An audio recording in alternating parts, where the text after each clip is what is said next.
Et on ouvre une page sportive pour ouvrir la troisième partie de ce 12h30. C'est un événement historique que nous avons vécu pour le basket féminin belge.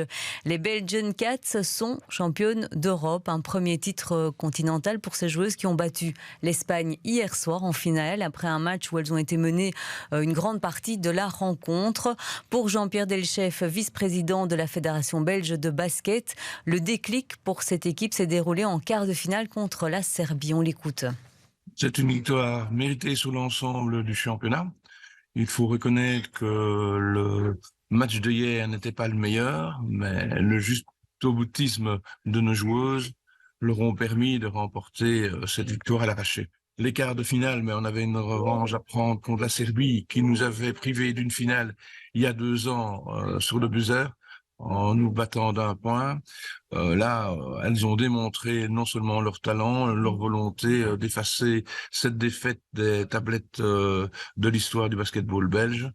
Demi-finale contre la France, mais là on avait une fameuse revanche à prendre et également ce qui a été fait. Et puis la finale, c'est une finale, en un match tout est possible et elles ont fait le taf, comme on dit. Voilà, on va revenir d'ailleurs sur cette finale avec vous, Gilles Joanneau. Elle a été compliquée, cette finale pour la Belgique. Ouais, effectivement, ça a été très très très compliqué, mais l'important est ailleurs, c'est-à-dire que les Belgian Cats sont vraiment sur le toit de l'Europe. Ça a été très compliqué parce que l'adversaire était déjà très coriace. C'est les anciennes championnes d'Europe, donc c'était pas n'importe qui face aux Belgian Cats hier soir. Surtout en fait lors des 2 premiers cartons. Les 2 premiers cartons, c'était très très compliqué pour les Belgian Cats. Elles parvenaient pas à prendre le dessus, tandis que les Espagnols avaient bien analysé le jeu de leur adversaire et elles parvenaient vraiment à être beaucoup plus efficace. Et donc ça s'est vu lors des 2 premiers cartons où à un moment l'avance elle a été quand même de 10 points. À la fin de la rencontre, il y a Emma Messman qui est un peu la star des Belgian Cats, qui était à la fin du match MVP de tout le tournoi et vraiment la meilleure joueuse. Ouais, c'est vraiment la porte-drapeau. Elle a dit pendant toute une mi-temps, on a vraiment cru que l'or allait nous échapper. Et donc la mi-temps arrive. Je pense que les mots de Rachid Méziane, le coach, ils ont fait mouche. Il est vraiment parvenu à remobiliser les troupes et à se dire, bon les gars, enfin les filles plutôt, on peut pas laisser échapper cette victoire, elle doit être pour nous. Elles sont revenues avec vraiment d'autres intentions, elles ont été beaucoup plus efficaces et je pense que les individualités sont revenues à leur niveau comme Julie Allemand ou bien Van Loo et Messman. Il y a aussi quelqu'un qui a crevé l'écran, elle s'appelle Liskens et que tout le monde appelle Kiki dans le vestiaire, mais bon ça c'est encore une autre histoire assez affectueusement. Et donc elle a reçu le prix de l'homme du match parce qu'elle a vraiment pris un espèce de rôle de leaduse pour emmener tout le monde avec elle et remporter cette très très belle victoire. Et on dit ça aussi, l'homme du match ? C'est la femme du match, bien sûr. Ça c'est vrai, pardon. Bon alors, c'était la consécration pour les Cats hier soir face à l'Espagne. Mais si on revient un petit peu sur leur parcours, pas spécialement le parcours de ce tournoi, mais le parcours de ces dernières années, ça a été compliqué tout de même.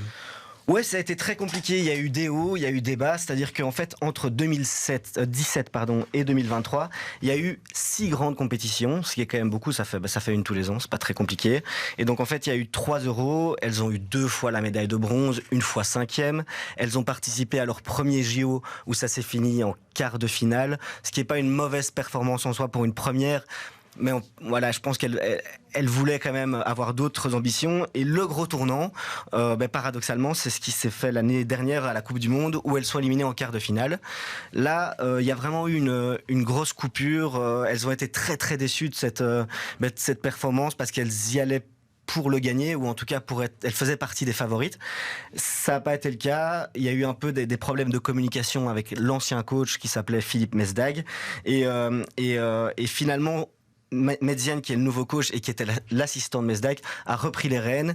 Il a vraiment fluidifié la communication avec un jeu beaucoup moins stéréotypé et ça a fait que finalement tout s'est mis parfaitement avec cette magnifique victoire hier soir.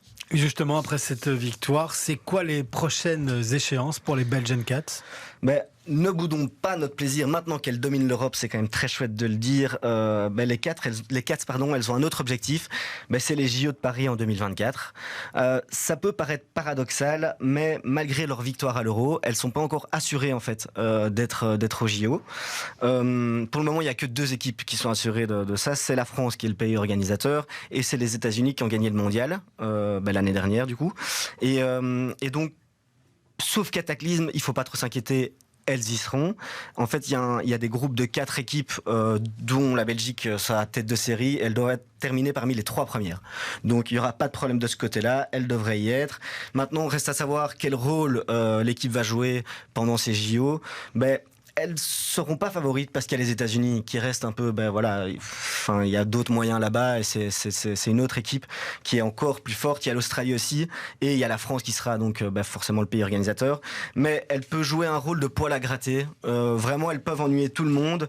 Et donc pour les joueuses de médiane, l'objectif sera de faire rêver les supporters belges sur la scène mondiale après avoir fait rêver sur la scène européenne. Ok, merci Gilles Joanneau. Mais en tout cas, ce qui est sûr, c'est qu'on ne boude pas son plaisir maintenant et elles sont effectivement championnes d'Europe.